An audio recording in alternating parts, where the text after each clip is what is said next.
Tu regardes, mais tu ne vois pas. Tu ne veux pas. Tu ne vois que ce que d'autres ont provoqué en toi.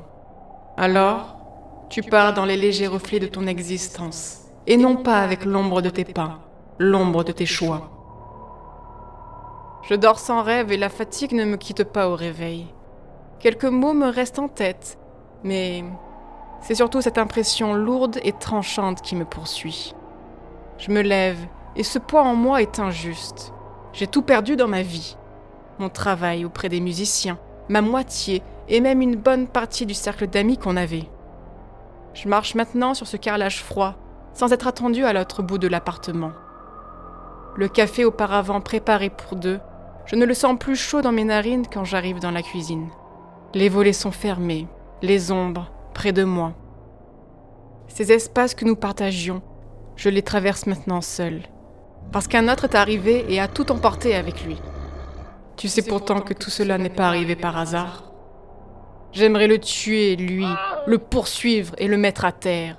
Je connais son nom et son visage, et je peux estropier l'un comme l'autre. Je peux le faire disparaître après tout. Ce n'est pas insurmontable, et lui n'est pas éternel.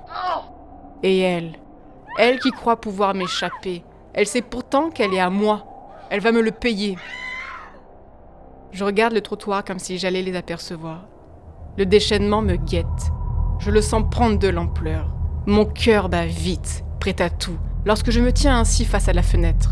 Le silence n'existe plus entre mes tempes surmenées. Je respire fort. Je surveille la rue. Et cela peut durer des heures sans que je ne bouge. Je lui avais pourtant tout donné. Elle était l'objet de mon attention. Je scrutais le moindre élément de ses comportements. Et je la mettais en garde. Il faut croire que tous mes efforts n'ont pas été récompensés par le mérite qu'ils auraient dû recevoir. Quel irrespect et quelle injustice que je me retrouve ainsi. Tes pas ne sont pas innocents. Je marche maintenant dans la rue. Mes yeux déboulent devant les gens et les bousculent par leur insistance. Mais mon sourire arrive encore à atténuer cela. Je n'ai plus qu'à tenir cette façade pour faire passer ça pour de la simple maladresse. Mais je sais ce que je cherche et je vais bientôt m'abattre sur quelqu'un. Si j'ai mal, alors je ne dois pas être le seul. Je cours. Il n'y a plus rien pour m'arrêter. Je les vois partout, lui et elle. Je ne sais plus combien de rues j'ai traversées, mais j'ai serré mes mains autour d'un cou. Devant moi, trônait ce visage qui était si semblable aux deux que je cherchais. Alors, je n'ai pas hésité. Sous mes doigts, battait ce sang ignoble qui devait être purifié. Je retenais son souffle, son visage rouge agonisé. Et puis, plus rien. Tout est noir lorsqu'on ne veut pas voir la lumière. Je me réveille à nouveau, mais ma tête est contre le sol, dehors. Vautré, engourdi, je sens les coups contre mon corps. Plusieurs hommes me frappent. Par réflexe, je me protège comme je peux. Je ne sais plus vraiment ce qui s'est passé. Je suis entourée d'uniformes. Les voix sont graves. Je retrouve mon sourire même si je suis amochée. Ça ne marche pas. Il y a trop de témoins contre moi et les caméras les valident. Je vois le visage que j'ai voulu tuer. Je ne le reconnais pas. Mais les marques sur son cou sont indéniables. Je passe de cellule à bureau, je ne sais plus combien de fois. Beaucoup de choses sont dites. Il faut signer des papiers et il parle de conditions, de peine, de sursis et de suivi. Quelque temps plus tard, je me retrouve chez moi. Je ne comprends pas vraiment tout ce qui s'est passé, mais je suis là. J'ai encore des hématomes et des sutures, et j'ai l'impression d'avoir pris sur rien. Tout ça à cause d'elle, de lui. Je me sens humiliée. On m'a manqué de respect. Moi j'ai fait ce qu'il fallait, alors on n'a pas à me dire quoi que ce soit. On m'a insultée, et maintenant, c'est moi qui devrais en payer le prix ? Jamais. Toute rage n'est que le signe d'une peur cachée. Je ne sais pas pourquoi j'ai des pensées comme ça. Tout est clair pourtant, et on se ligue contre moi pour mieux m'enfoncer. On veut me soumettre, et je me laisserai pas faire. Je me remets à la fenêtre. Les heures passent. Je suis épuisée. Je mange à peine et je m'endors. Rien.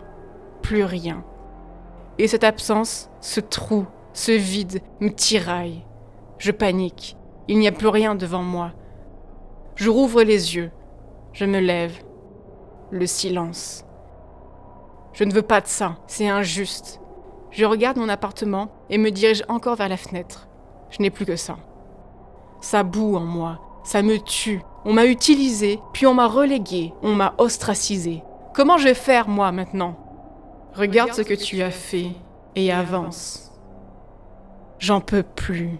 Je me détourne de la rue, du dehors, et je m'assois. Je prends l'une des photos qui me restent dans un cadre et je nous vois tous les deux. On est côte à côte, on sourit. Notre ami qui l'a prise ne se doute pas que ce sera la dernière de nous deux. C'était il y a peu. À nous voir ainsi, on pouvait penser que tout allait bien. Moi-même, je le pensais. Mais, pour être honnête, je n'ai jamais voulu voir ce qui nous arrivait. Je pensais que tout entre nous était bien suffisant, mais je ne me suis jamais demandé si on en était satisfait. Et je dois bien avouer qu'on ne l'était ni l'un ni l'autre. Peut-être est-il mieux que cela soit ainsi. Au fond, ce que j'ai voulu infliger à cette personne, c'est ma douleur. Là, je la regarde, je l'appréhende, je la traverse, et je sais alors que la douleur des autres, c'est la mienne. Celle de ne pas accepter ce qui m'est arrivé, celle de n'avoir pas choisi, d'avoir fait face à une perte douloureuse, celle de ne pas supporter le vide que cela a créé, de ne pas savoir quoi faire maintenant, et de ne savoir même si j'ai la force de continuer sans ce que j'ai perdu. Alors oui, j'ai cru que je contrôlais tout, même l'autre, et je dois accepter que cela soit faux, pour ensuite reprendre place dans ma vie et la reconstruire. Je retourne ce cadre contre la table. C'est fini, je le sais maintenant.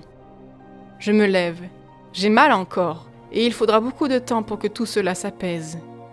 Mais j'y crois maintenant. Ce sera difficile, frustrant et plein de déceptions. Mais ce n'est plus le vide qui est en face de moi qui m'agite. Juste l'infinie possibilité que peut-être à partir de maintenant, ma vie.